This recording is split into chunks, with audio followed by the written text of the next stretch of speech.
The NFL has yet again changed its overtime rules for the 2025 season, and from a betting standpoint, this one is significant. First, I want to look back to 1974 when the NFL first initiated its sudden death overtime rules. This meant that if you received the opening kickoff in overtime, all you had to do was drive down and kick a field goal, and the game was over. It took until 2010 for the NFL to finally adjust this rule, but they only did it for the postseason.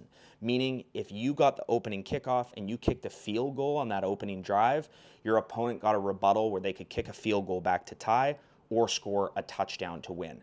Then in 2012, they said, we're going to put this across the regular season games as well. But since then, it has been hugely controversial because if you got the opening drive and kickoff in overtime and you drove and scored a touchdown, the game was over with your opponent still not getting a rebuttal. And it seemed like Brady and Mahomes always won the toss and always found a way to drive down the field and win the game. So in 2022, the NFL finally changed that rule, but again, only for the postseason.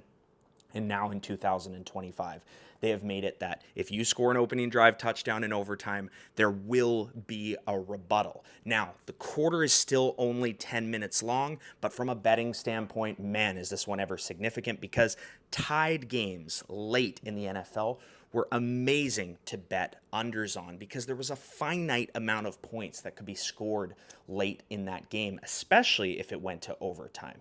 Now we're in a situation where if the opening team scores a touchdown, they have to kick a PAT, so the game doesn't end with just 6 more points scored. And then the team that's now down that has to rebuttal, there's a good chance they might go for 2 because of that finite time in the quarter and just go for the win after that. So we could see some NFL overtimes where 15 more points are scored in the game in that tie game.